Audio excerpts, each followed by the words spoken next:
The brain is a remarkably powerful place, the central organ of the human nervous system. It's made up of 100,000 miles of blood vessels. That's almost 4 times larger than the distance around the equator. Neurons transmit and receive information that tells us when to breathe, when something is painful, warns us when there is danger, and tells us when to cheer for the touchdown. Within the brain, there are 100 billion neurons who pass information as fast as 250 miles per hour. That could outpace a Formula One race car. The power of the brain is remarkable. But what if our brains have adopted a mindset that needs an upgrade? Are we in danger of being trapped in our mindsets? How do we stop these mindsets from becoming mind traps? So imagine with me for just a moment that you are a lead contestant on a reality TV show where there's 2 teams that are competing to sell, so sort of like a business model kind of thing, to sell some kind of widget or project or product or something.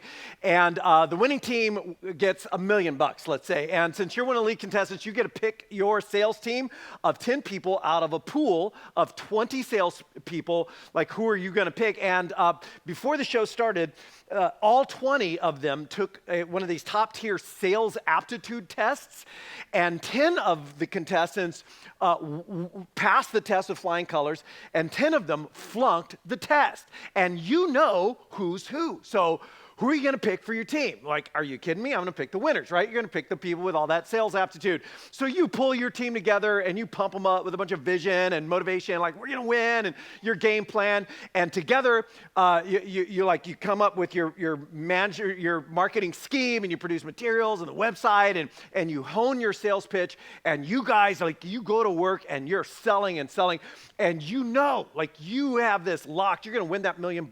Like, you can taste it. At the end of the show, the results come in, and you lost, like big. You lost big time. Your team, the team with all of that sales aptitude, they lost to the group who had flunked the test. And the series ends, or the show ends, with like one of those scenes you're driving away in the back of the limo talking to the camera, and you're like, what happened? We should have crushed those guys. How could we have lost that contest? Well, that scenario is actually not entirely hypothetical. The reality TV part is, but that whole scenario is based on a very famous study done by University of Pennsylvania researcher Martin Seligman and Metropolitan Life Insurance. And they did a study of 1,000 insurance agents, and they compared the results of a group who had passed the sales aptitude test with flying colors with a group that had flunked that same test. And in their comparison, the agents who had flunked the test crushed the people with sales aptitude. In fact, they won by a margin of 50%. Like, how did that happen? Oh yeah, sorry. The producers of the show forgot to tell you there was a second test. And the second test was a test of optimism. In fact, in this actual scenario, Martin Seligman, who created the optimism test, had given all of the agents this test, and the flunkers of the sales aptitude test had actually passed the optimism test, whereas the group, the smart guys they were being compared to, had not. Psychologist Henry Cloud summarizes the whole thing. He says the takeaway of the lesson is this: you take someone who can't but thinks he can, and you compare them to someone who can but thinks he can't, and the positive thinker wins every time. The mind is powerful. The mind, our thoughts, and especially we've been saying through this series, our repeated thoughts like our mindset, the kinds of things that we think all the time, our way of thinking that has come to typify your inner, and only you know what it's like inside your own skin, like what that conversation sounds like all day long. But that right there, that mindset, those repeated thoughts, they shape your emotions, your moods. How you feel all day long is being shaped by those thoughts, and your perceptions, how you see the world, what you see and you don't see, and what you think is possible. What you think is possible and not possible, which therefore determines what you choose to do and what you choose not to do, and then your actions and how you take action, which determines your outcomes, which ultimately really determines our lives. Our thinking is like, you can put it this way, like the operating system or the software of our lives. Our thinking is like the operating system or the software of our lives, and if the code is written well, then the program runs, and it runs like smoothly, it does what it's supposed to do.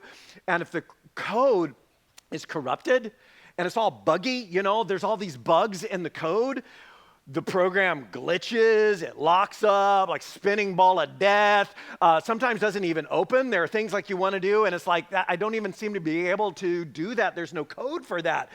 And there is code for whether that's like for how to build and keep good friendships, or what to do in conflict, or how you greet people in the morning, or not greet them at all, or like there's code for everything.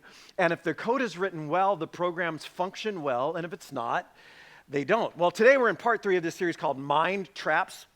And we've been saying, like, nobody likes to feel trapped. We've all felt trapped at times. And when we feel trapped, we instinctively want to escape, like we want to get out, like how do I get out of this, look for the exit. But we all daily face the possibility, nay, the likelihood, the probability of being trapped in our own minds, like trapped in ways of thinking, get stuck in our heads, and it's dark, or it's angry, or depressed, or cynical, or judgmental, anxious, worried, self-loathing, self-pitying, and we know it's not healthy, and we know it's not helpful, and it's definitely not happy. But the funny thing is, though we instinctively, when we're trapped physically, we instinctively want to escape and look for the way out. Often, when we're trapped by our own minds, we don't.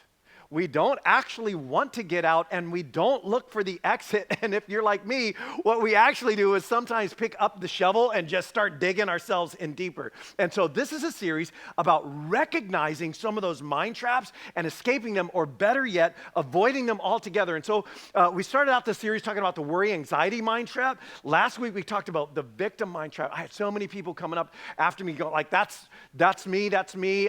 Next week we're talking about the all or nothing mind trap. Do not miss next week. You can pick any of these up on our YouTube channel, Our Terra Nova. But this week, we're talking about something that honestly we can all relate to, the negativity mind trap. The negativity mind trap.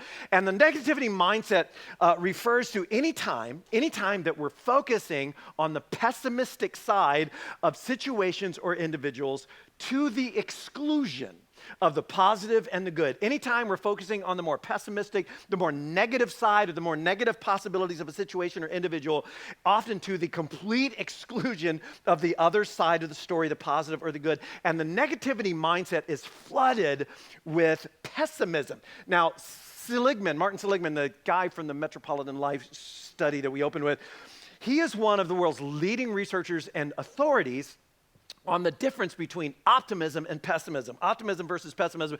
And according to Seligman, it is not as clear-cut as up people versus down people, Winnie the Pooh versus Eeyore. It's not as simple as glass half full or glass half empty. There's more to it than that. It has to do, Seligman says, with how each person, each one of us, processes the good and the bad in life, what Seligman refers to as our explanatory style, like the way that you explain to yourself, not necessarily to anyone else, everything that's happening to you, and like the story that we're telling ourselves. And the thing is, like between everything that happens to us and everything that happens in us and comes out of us, we kind of tend to think that the things that happen to us are what creates what happens in us and comes out of us. But in reality, between everything that's happening to us and everything that's happening in us and coming out of us, there is a story. There is a story, there is code being written, there are thoughts, there are beliefs, and that is actually what determines what happens in us, and therefore what comes out of us. And Seligman says what he's discovered in his research for years and years is that when bad things happen to people, pessimists tend to tell their story, their explanatory style, as the bad things are personal, pervasive, and permanent. It's called the 3 Ps. Personal, it's pervasive, it's permanent. Personal meaning it's me.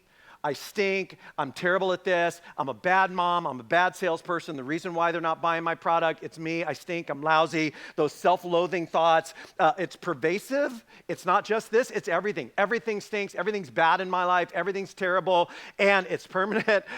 It's not gonna get any better, it's not gonna make any difference. Yes, I could try, but that wouldn't change anything. And people who test high in pessimism tend towards this explanatory style, whereas people who test high in optimism, they tend to interpret the bad things as impersonal. It's not me, it's them. It might partly mean but it's probably, it's there. It's like, there's something else. Maybe like the reason why they didn't buy my product when I called is like, they're dumb. They don't understand what I was trying to say, or like their brother-in-law sells them that. Like there's another reason. It's isolated. It's not everything, it's this. It was this phone call. It's not everything. It was this conversation I had with my preteen. It's not everything. It's not all we haven't had a good conversation for years. Actually, last Friday we had a great one, and it's temporary. Things could get better. The next phone call could actually be better. And you can see the difference between those two explanatory styles. Now, the interesting thing is, this is what they discovered.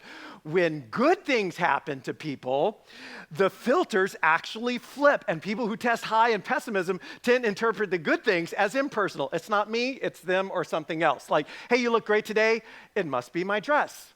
It's probably the lighting. It's not like the optimist is like, of course I do. Look good all the time. Well, narcissists would say that too. It's not me. It's like the good things. The pessimist goes, oh, it must be a fluke. It's luck. It's isolated. This went well, but there are a whole lot of other things that don't and aren't, and it's temporary. It's not going to stay good. When is the other shoe going to drop? Does that sound familiar? Maybe. Whereas optimists tend to interpret the good things as personal, as there's like, I have that ability, I got sales aptitude, forget the test, like what do tests know? There's something good with me, pervasive, lots of things are good and permanent. The good things will still be happening tomorrow. Now, this is a very simplified version of Seligman's study. These ideas, they play out in thousands of different ways and thousands of different times all day long. Thousands and thousands of lines of our code in how we respond to the most tiny minutia of the day and the massive things that happen. And we do this all the time. We're experiencing things, good things and bad things, and we are interpreting them and explaining them to ourselves. And that determines what happens in us and what comes out of us. And the beautiful thing that they've discovered in this research is that it is not fixed. It is not your DNA. It is not your upbringing. That you can train or retrain your brain to explain differently. Now, it's important at this point to differentiate between what we're calling the negativity mindset and something that's called the negativity bias. Now, the negativity bias is actually universal. All optimists, all pessimists, all people have the negativity bias, and it refers to how our brains seem to be hardwired to pay disproportionate attention to negative inputs over positive inputs. Our brains seem to be hardwired to pay disproportionate attention to negative inputs over positives, and that's all of us. For example, we tend to remember negative experiences better than positive ones and much longer than the positive ones. We notice threats and potential negative outcomes much more readily than we notice potential rewards or good things that could come. And isn't this true, to put more weight on criticisms and insults than on compliments? I mean, 10 people could compliment you, 100 people could compliment you, and one person rips you to shred, and what are you thinking about the rest of the day? Like that criticism, even if it had no bearing, right, to respond more strongly to negative events in our lives than equally positive ones. And the negativity bias, here's what you need to know. First of all, we all have it. It's not necessarily a bad thing. In fact, it can be good. It's part of our survival instincts that there are plenty of negative things that happen and plenty of negative potentialities that we can and should be paying attention to. Denial is not your friend. Reality and realism is good, but the negativity mindset It's different than that. It's different than being aware of it or even attuned to it. It hyper focuses on the negative, the cynical, the critical, often the worst possible explanation for what happens to the exclusion of the positive and the good. And the irony of all this is that the negativity mindset, because here's the thing, pessimists don't call them, I honestly, I trend a little bit towards that direction. Pessimists, we don't call ourselves pessimists. What do we call ourselves? We're realists. That's what we are, because reality is negative, clearly. We're the realists. No, we're the realists, but the irony is that the negativity mindset, this mindset right here, actually keeps us from seeing all of reality. It actually keeps us from seeing the whole perspective, which is always both bad and, what's that word? Good. It's like it is not more real, and it becomes its own form of confirmation bias, prejudicing us towards the more negative possibilities and explanations and interpretations. And worst of all, like the victim mentality that we talked about last week, it becomes self-defeating, self-limiting, and self-fulfilling. And it keeps us from being who God is calling us to be in any given moment, who we're created to be, our truest, best versions of ourselves. Now, there is a great moment in a letter written by a guy we met last week in the series named Paulus of Tarsus. We met him a little bit earlier in the journey than this letter falls. It illustrates this whole idea in such a beautiful way. It's a famous letter. It's called the Letter to the Philippians. And as we read this letter, we discover that Paul is in chains. Historians disagree a little bit on when or where this is, but the dominant view, and my view, is that at this point he is under house arrest in Rome. He's chained to a Roman soldier all day long, every day, awaiting trial before Caesar. And as we read the letter, we discover that they're going through the same kind of thing, which means like they're in some very difficult times as well. Now, prison is nothing new for Paul. He has spent the last 10 years of his life in and out of prison. In fact, he was beaten severely and thrown into prison, a dark hole in a dungeon in Philippi when these guys first met him. So this is nothing new for him. He's been beaten often, criticized much. He's been trolled and baited and slandered and accused. He's been unfollowed and unfriended. And yet, this letter, though the fact of prison and suffering is always in the backdrop or background of the letter, this letter reads like a master class on choosing and developing and nurturing a positive mindset. It is packed with key thoughts and practices on escaping the negativity mind trap and actually countering it, beginning at the very beginning. So as the letter opens, one of his opening lines, Philippians 1:3, he just expresses how grateful he is for their friendship, for their partnership, how he thanks God for them in gratitude. Let me just tell you, a key piece of shifting from a negative mindset to a positive mindset. A few lines later in chapter 1, verse 7, just a few lines later, he talks about how he carries them around in his heart. What a great practice of permanence. It's effortful. I'm cherishing, I'm nurturing like that relationship that I have with you. And then he starts talking about the upside of his arrest and chains. I kid you not. He talks about how, hey, it's not all bad because it's given me a lot of opportunities to have these great conversations with these soldiers who are chained to me night and days, like kind of makes you wonder like who the captive audience is in this scenario. Like every day another one's getting chained to him. He's like, how you doing? I haven't met you yet. Like, what's your story? Let's talk. And just that process has then inspired boldness in other Jesus followers throughout the city. He's like, it's crazy. But it's more than just silver lining thinking. It's more than just sunshine and rainbows. He's actually seeing realistically the cloud and the lining. In fact, he talks very straightforward about the possibility of his death, that this might end in his death. And even as he talks about that, he's like, yeah, but as I look at that, if I die, hey, I'm with Christ, and that's an upgrade. But if I get to live, I'm with Christ, and I'm with Christ doing what Christ wants to do. So I'm kind of torn between the two, and this is just a brilliant, brilliant, brilliant example of what's sometimes called framing, where he's including reality, not denying reality, but including reality in this larger frame, this bigger perspective, and all of that is just in the opening of the letter. It continues throughout. The entire letter is just peppered with language of joy and rejoicing, joy and rejoicing. Joy, by the way, which is deeper and more lasting than happiness or pleasure. Joy is more like what psychologists today refer to as well-being. It's that deep, abiding inner sense that I'm okay.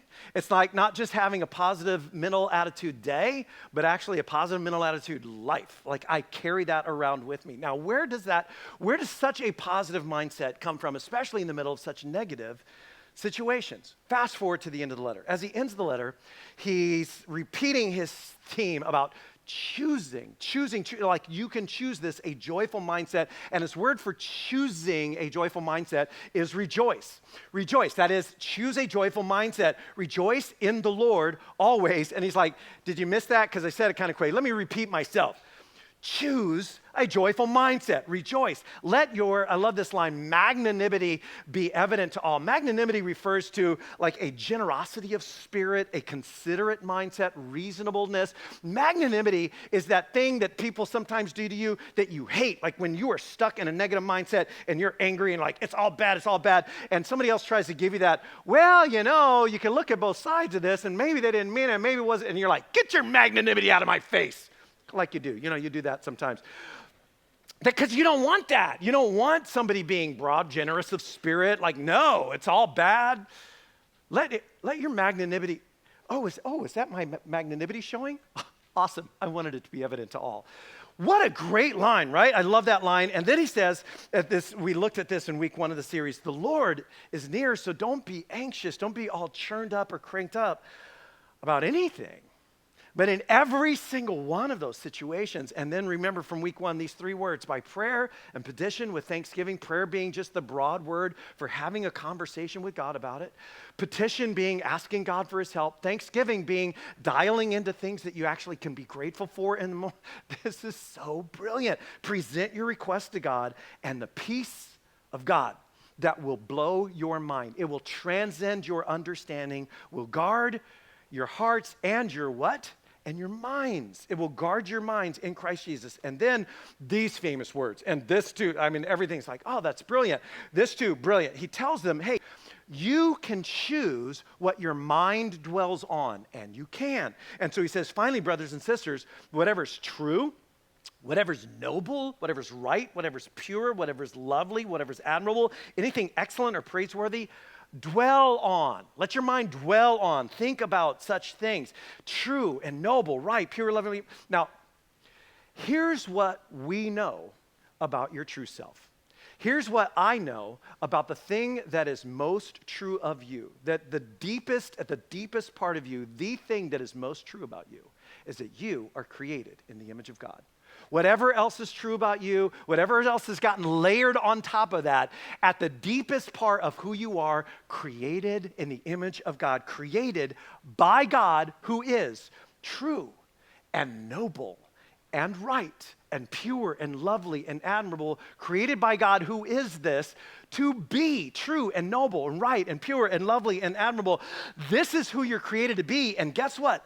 This is how you and I are created to think. It's true. In fact, research shows that you are at your best and your mind, your brain is actually at its best when this is how you're thinking. In fact, Harvard's Sean Aker, in his book, Happiness Advantage, great book, and a popular TED Talk by the same name, he says research shows that your brain at positive is 31% more productive than at negative, neutral, or stress.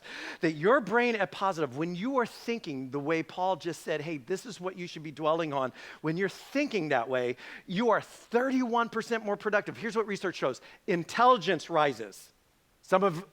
We could take a boost in that, yes. Creativity rises, energy levels, attention and focus levels, they all rise when this is how we're thinking. He says, this is what you choose to dwell on, and then comes to me my favorite part of the letter, because all of that is really great. Apparently, part of the reason why Paul is writing is that his friends in Philippi just sent him a care package. which is awesome because in the ancient world, prisoners weren't fed and clothed. They were dependent on loved ones and friends and other people for food and clothing much of the time. And so they sent him, and he's like, thank you for that. That's awesome. And he's thanking them. And so he says, I rejoice greatly. I'm just pumped in the Lord that at last you renewed your concern for me. Indeed, you were concerned, but you had no opportunity to show it. I've been a little hard to reach lately. Oh yeah, for the last 3 years, I've been in 3 different prisons, nonstop. Then I was on a boat, and we were trying to come to Rome, but we got shipwrecked, and we collided with this island, and then we were stuck there for a few months. But never mind all that. I've been a little hard to reach, so thank you. This is awesome. And then he said this strange disclaimer, and I actually really love this line, but it's a little weird. I'm not saying this because I'm in need. Here's what he's clarifying. I'm not in a state of need, languishing, helpless, hand-wringing, because I have learned how to go through life not needing anything else for my well-being. I've learned how to go through life not needing anything from the outside of me to be okay. I've learned how to be okay when things are not okay, to be content. And we quickly get the impression that he learned this the hard way. And so he goes on to say, I know what it is to be in need. Seriously, stripped of everything, hungry, beaten, in a prison cell, and still be full of joy and faith and courage to have a good, positive mental day when that's happening. And I know what it's like to have plenty, to have more than I need, and not get tripped up by that. Now that's tough. Not be thrown off course by stuff and plenty, becoming all entitled and consuming and needing more to make me happy. I know both of those spectrums. I've learned the secret. I know the secret of how to be okay in any and every situation, whether well-fed or hungry, living in plenty or in want. And we're like, I want to know that secret. Like, what's the secret, Paul? Hey, are you going to share the secret? Are you going to keep the secret? What's the secret, Paul? And he goes, here, let me share you the secret. Here's Paul's secret. Here it is right here. I can all things. Now, this word, Paul is writing to a Greek city, people, Philippi is in northern Greece. He's writing in Greek. We translate it into English. And the word he uses, we translate, I can, is ischeuo. Let me hear you say ischeuo out loud together. 1, 2, 3. Ischeuo. That was perfect. And ischeuo means, well, I can. Like I have the ability, the capacity, I have the knowledge, the background, the experience. I can do that. In fact, let's have a few examples. Let me see. How many here can speak a language other than English? Raise your hand, and then say ischeuo. Like I can do that. I can. That's a good one. How many can design a spreadsheet in Excel? You know how to do all those formulas and stuff. Yeah, say ischeuo. Ischeuo, I got that. I can do that. Anybody here can bake a cake from scratch? This is just for my personal edification. Okay.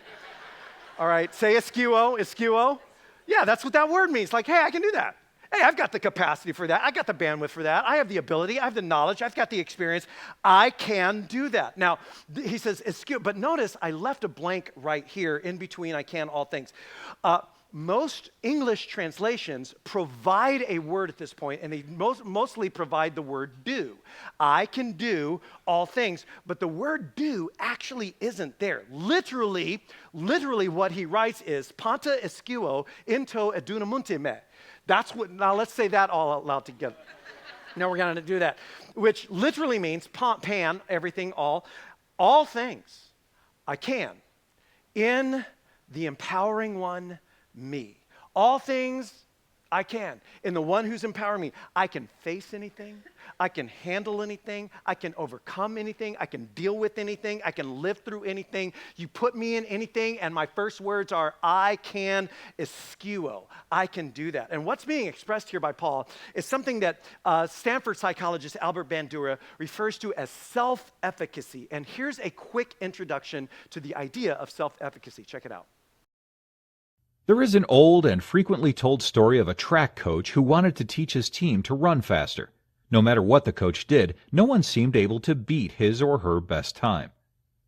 One night, unbeknownst to the team, the coach moved the finish line, effectively making the track 10 feet longer. The next day, the runners clocked slower times than they usually did because the track was now 10 feet longer. Discouraged because they knew they could do better, the runners practiced and practiced until they could again achieve their old times. At this point, the coach let them in on the secret that he had moved the finish line and informed them that they were now running faster.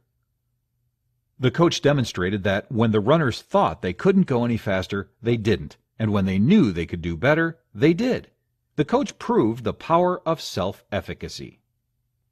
Psychologist Albert Bandura defined self-efficacy as an individual's belief that he or she will be able to accomplish a specific task. He believed that an essential component to accomplishing something is our confidence that we can. Bandura referred to self-efficacy as the mind's self-regulatory function. It tells us when to try and when to stop. If you do not believe something is possible, you are less likely to attempt the task and more likely to give up early if you do. Whether you think that you can or that you can't, you are usually right. Henry Ford. Efficacy. Efficacy is the belief or the confidence, hey, I can do this. I have the capacity, I have the ability to handle what's coming my way, to figure it out, I'll find a way, I can take action, my actions will matter if I do them.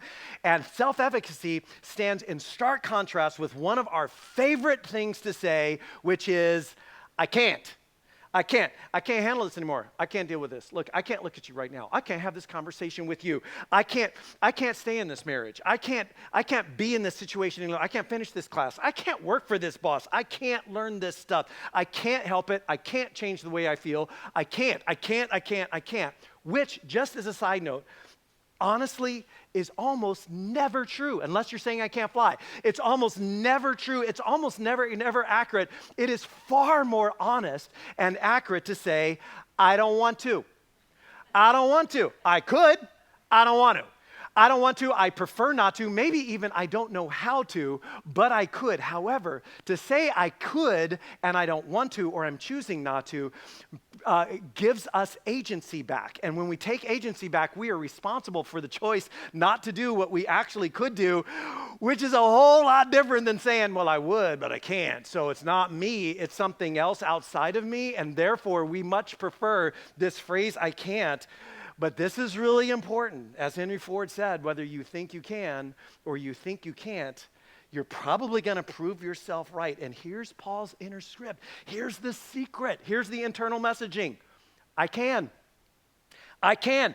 Fill in the blank however you want to. I can. I'll throw anything you want to at me. Shipwrecks, crush that.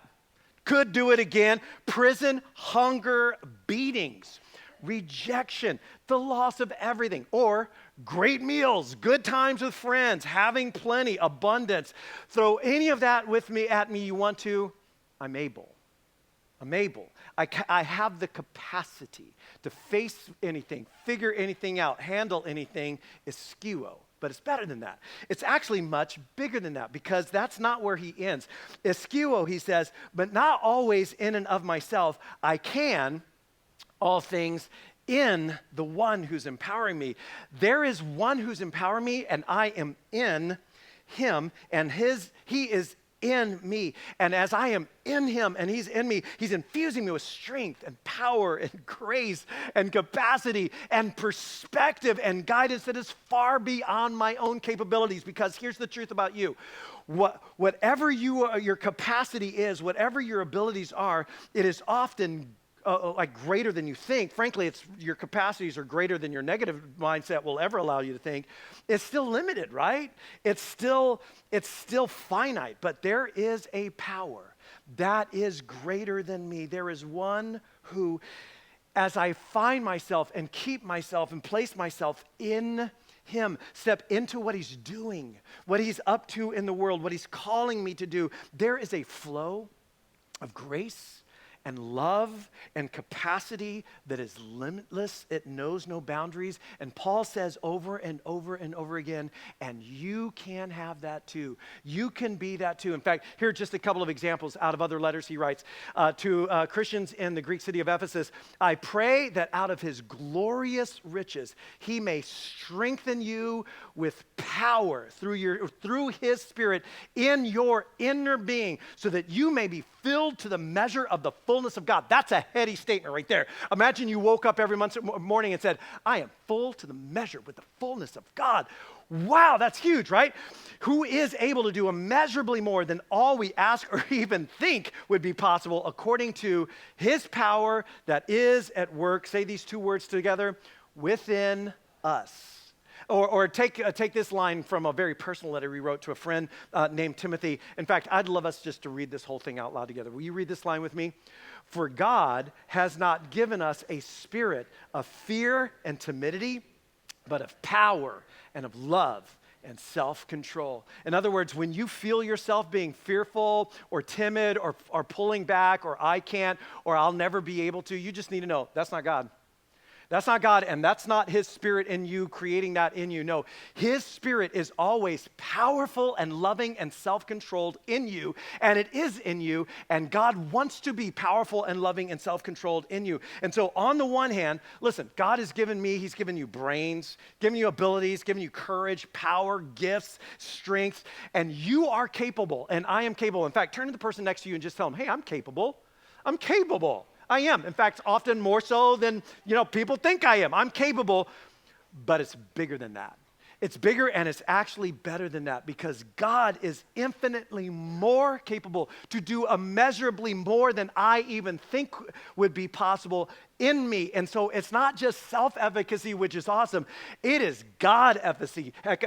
It's not just self-sufficiency. It's divine sufficiency, and that is that is a seriously positive mindset. It's the kind of mindset that's not only going to result in a more joyful life, that is a better sustained positive mental attitude, more well-being, but it is going to result in a far more efficacious life, a far more effective life, a life that is much more aligned with who God created you to be and what he created you to do and the way he created you to live in this world. And it's the kind of life that Paul wanted his friends in Philippi to have.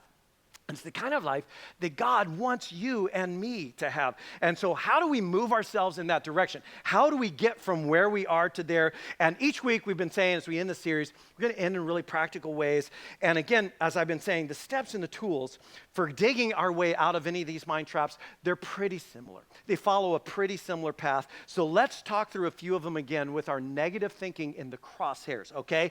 And all of these steps these paths seem to begin with this first one right here, recognizing the thinking itself, just starting to become aware, in this case, that negative thinking, just recognizing it. Can you identify maybe some of your go-to phrases that start you into the spiral? How many of these sound perhaps familiar to you? Oh, here we go again. This can't be good. You ever find yourself doing expecting the negative result? Like, oh, hey, that's negativity. I'm no good. I stink. It's me. I'm bad. I'm terrible at this. I'm a bad mom. I'm bad. The self-loathing, the personalizing, okay, this will never work. This is never going to, see, I told you it wouldn't work. I knew it wasn't going to work. This will never get better. It won't matter. We've tried. Nothing will ever get better. I can't. We can't. We won't be able to figure it. It can't be done. Listen to those kinds of, and that list could be, hundreds of lines longer. Listen for the 3 Ps. The 3 Ps, your explanatory script. Is it at times personal, pervasive, and permanent? It's me, I stink. There's something defective with me. That's why. Pervasive, it's not just everything. Boy, it's everything. You ever find yourself thinking that way? Permanent, it's not going to get better. It's not going to change. It's not going to be better. And often our negative, like blaming, critical, cynical, worst case explaining thoughts, they flood through our minds for hours and hours, even days and days, without us even being aware of them. How untrue, how unreal, how one-sided and unhealthy and self-limiting and self-sabotaging those thoughts really are. And so I want to start identifying them and labeling them. I see you. Hiding in the corner. Maybe they're not even hiding in the corner. They're just right out in front. Like, I see you, that permanent thought. You're a permanent thought. I see you. I'm identifying. I'm recognizing what you are. But then at the same time, and here's the real tension with this. Number 2, and we've been saying this throughout the series, I want to face reality honestly with God. Or as Paul would say in Philippians, I want to face reality honestly in God. in him who is empowering me. Denial is not my friend. Real things that are negative must be attuned to. In fact, Jim Collins, in his classic business book, Good to Great, and some of you have read that book, he refers to this idea as the Stockdale paradox. And here's me paraphrasing the Stockdale paradox. He says, it is essential that you learn to do this in life, to confront the most brutal facts of your current reality without losing heart, without losing courage. In fact, in his words, without losing faith. To confront the willingness to confront not just the negative things, but the most brutal facts of your current reality without losing courage or losing faith. And unfortunately, the negative mindset usually leaves us unable to really do that. And so here's a takeaway just for the week. This week, would you do this? Read Paul's letter to the Philippians beginning to end. In one sitting, you can read Paul's letter to the Philippians out loud to yourself in 15 minutes or less. The entire letter, it's that short. Read it beginning to end, and maybe just read it multiple times this week. Read the entire letter out loud through this filter right here, and watch how he does that, because it is a masterclass on choosing this way of thinking and approaching the things that are happening in our lives. But if we're going to face reality, and we're going to face it honestly with or in God, we are going to need, number 3, some new narratives. Some new narratives to reframe your narrative, your explanatory style, the story that you're telling yourselves in between what's happening and what's coming out of you.